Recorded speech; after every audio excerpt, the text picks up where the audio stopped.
big festivals, trying to get the tail on of the big festivals, trying to get there, and hopefully we're going to be doing like a UK tour next year as well to promote the new album Multiple Wargasms.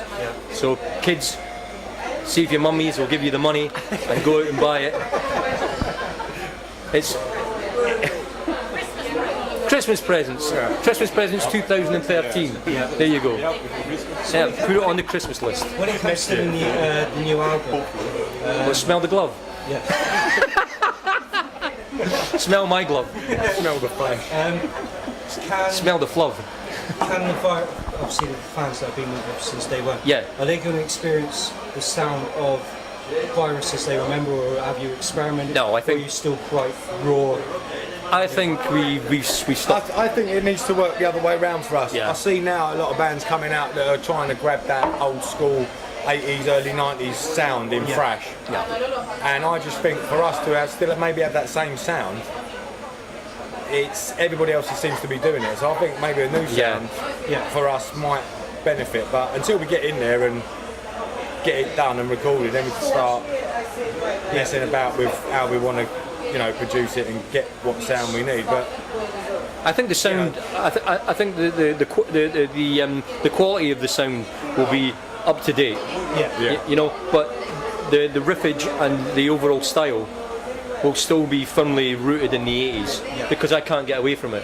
Because to be quite honest, personally, I can't get past 1995 after Sepultura came out, but my bands are Sacred Reich, Violence, Sepultura, suicidal Tendencies. You can't get more old school than that. DRI, who we played with recently this year and last year, wasn't it? no, seriously. So the gigs we've done with DRI, and they're really good friends of ours. Big up to DRI, Harold, you're the man. Spike, Get well soon. gets well soon, mate. We're all rooting for you. And great bunch of guys. Kirk as well. Jimmy, what's his name? Rob. Rob. Yeah, Rob. Rob Raffy. Great guys. We had a great time up at the Senile Dementi is a terrible thing. Boston I'm just Music here to Group. keep him going. I keep winding him up. The new batteries in. Fucking Duracell battery's gone out. Stick another one in. Yeah. Great guys. DRI, one of our favourite bands, I would say. One of my favourite bands. I mean, One of my favourite bands as well. You can't knock them. But as people as well. Yeah. They're not right up their arse because they're a very famous band. They're not up their arse about it. Like a lot of bands that we've come across that are not even in the league of DRI that think there's something special. And we're just the four guys that are doing what we fucking do. We're trying to do it as best we can, and we're trying to do it to please the fans as well as pleasing us. If I didn't like the music, I wouldn't be doing it. Yeah. Which is a very, very good point. Actually, you've got to enjoy what you're doing. Yeah. Because the minute you stop enjoying it, the most is throwing the towel. For Christ's sake, Look at any gig where bands are just standing there. You can pick them bands out. They're just doing what they do to make the money. I just feel it's not a show. It's, you know what I mean? That's what the thrash is. It's unity. It's about everyone going there together. Knocking some geezer could knock 7 bells of shit out of me. I know he's going to pick me up. Yeah. Nowadays, it's totally different. That big guy that's going to knock 7 bells of shit out of me is going to then turn around to his mate and brag that he's knocked me on the floor. Whereas back in the day, none of that was going on, and it's totally changed. So one thing we want to try and do is try and bring some of that back. we got a new song. We got a new song called "Are You Afraid to Thrash?" Now I do this every gig, and back in the day, the place was mobbed. Everywhere we played, the place was mobbed because we were doing gigs with the bands at Mattered, and so. But nowadays there's a big space right up the front, so that's what I say to everybody. I say, "Come on, you motherfuckers! Are you afraid to thrash?" So I've written a song about it. Yeah.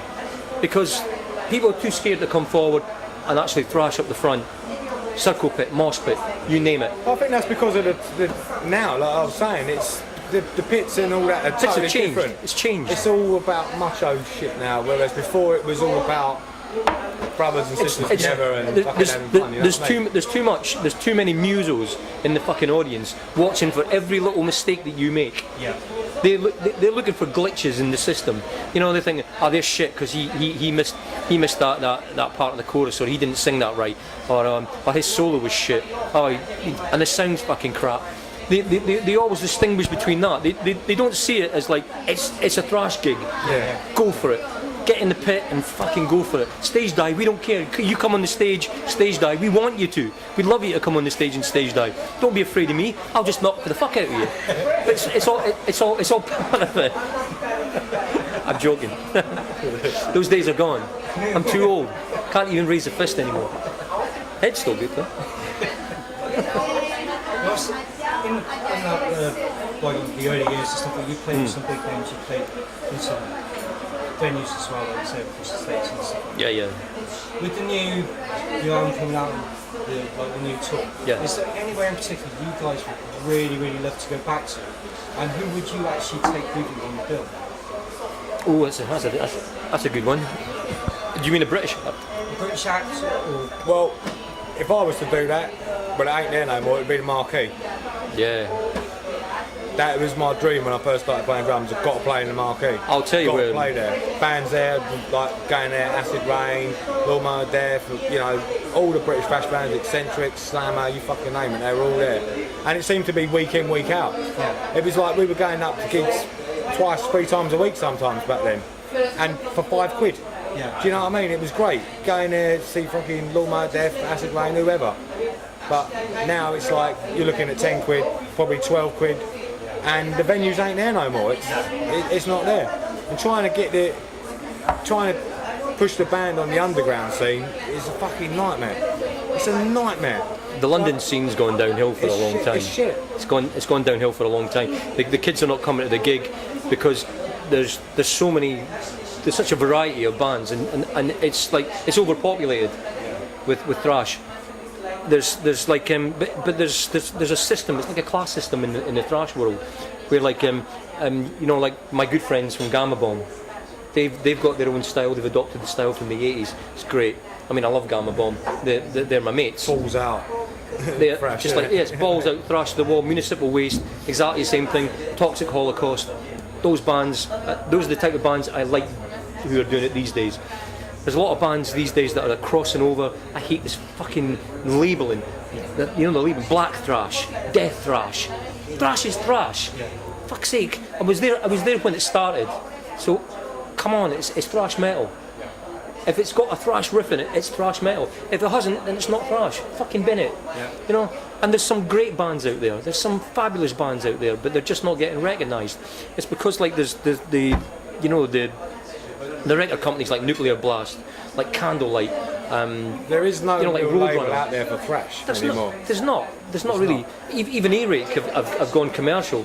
I mean, they're still pumping out the thrash bands, but I mean, there's not a label there that concentrates completely on thrash bands, which there was back in the 80s. Yeah.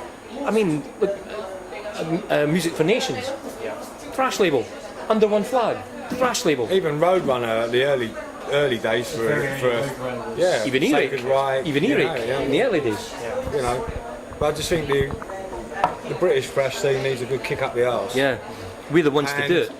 I think this album that they were bringing out, it will show that there's an unparalleled step forward in the musicianship from Raped by Mutants to Multiple Wargasms, because Multiple Wargasms shows so many different elements of thrash. It's like it's taken from different sides. He's got his own influences, I've got my own influences. My influences stem from 1985, for God's sake.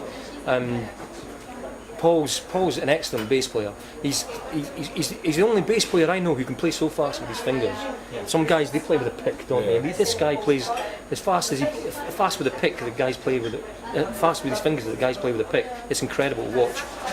I love watching you play, Paul. Honestly, I really do. He's got something, you know. He's a great musician. You have to watch him play. He's the bass player. Yeah, I've got to watch him. He's the only fucker that keeps me in time.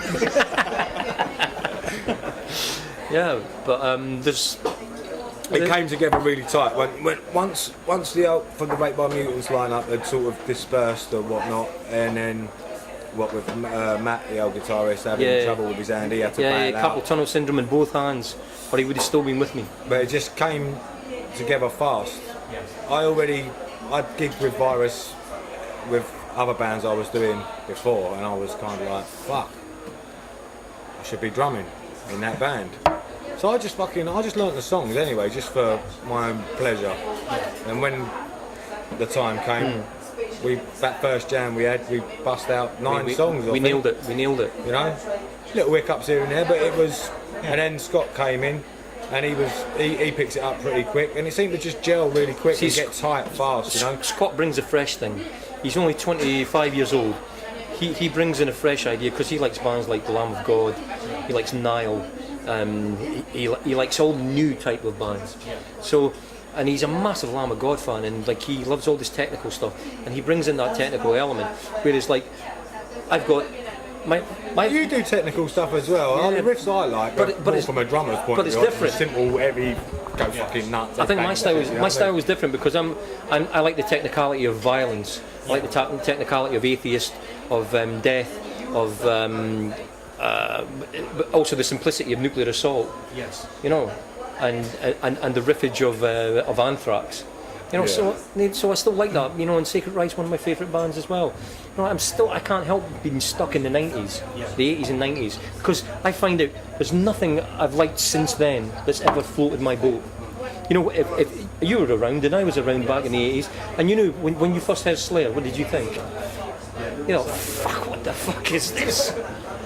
It's just like, shit. Turn that shit down. What? Venom. Can't hear you. Venom. What was it when you first heard Venom? My God, my mother was saying, "What the fuck is that? Are you worshipping the devil now?" Yes, Mum. Yeah. Of course, once you've heard this band, you can't help but worshipping the devil. Oh, Venom. They started it all, man. Yeah. What can you say? Well, they're still kicking as well. You know, they're still doing their thing, aren't they? Still going strong. A few lineup changes over the last couple of years, but No, we've strong, man. I mean, I'm happy. I've never been happier with the lineup. You know, we had our things in the past with Virus, back in the 80s, inter-band discussions, and I was probably mostly to blame for a lot of the fallouts in the band, because I wasn't happy with the way things were going. You know, I spent hours and hours and hours in the band room writing the material and getting the guys to come down. John D. Hess, the bass player, and Tez Kaler. We all lived in the same place, Eastbourne, and Henry Heston lived in Brighton. Yeah. But he never paid much attention. But you know, he came down. There wasn't any input from him. You know, and that really pissed me off. And you see the tension was building up in the band when we played. And I really don't want to say this, but if you were there, you would remember it when we played Leeds Queen's Hall for the fucking Christmas on Earth gig. Oh my God! In front of about 15,000 people. Oh, it was ridiculous. It was a nightmare from start to finish. It didn't help us that we drunk the beer, drunk the fucking bar dry at the Holiday Inn in Leeds. And we asked the fucking barman to go out and buy more Newcastle Brown Ale, for fuck's sake. And when that happens, you've got a serious problem on your hands. Yeah. And then like one of our the producer of our album, owned an off license. Bad Bonus. Oh, that was a bad mistake. If you're playing a fucking top festival, and you're on stage and you're fucking hungover from the night before, and you drunk a bottle of Bacardi, and you drunk a bottle of vodka, and you drunk about 15 bottles of fucking Newcastle Brown Ale, and then things just can't get any fucking worse. But they did for us, because we went on stage, and I think that was the end of Virus 1980s. I think that was the end for us. Christmas 1989, it couldn't have come at a worse time. Because shortly after that, you know, the scene over here picked up a little bit from 89. Yeah. Say, like you said, to 95. The It was kick-ass. Well, Acid Rain quit in 1990, the same year as we did, but they'd done a lot more because one of the greatest British thrash bands. I'd say so, yeah. You know, like musically, they were probably like years ahead of anybody, really. But we had an edge that other bands in the UK didn't have. We had an image that best sort of beset the word thrash.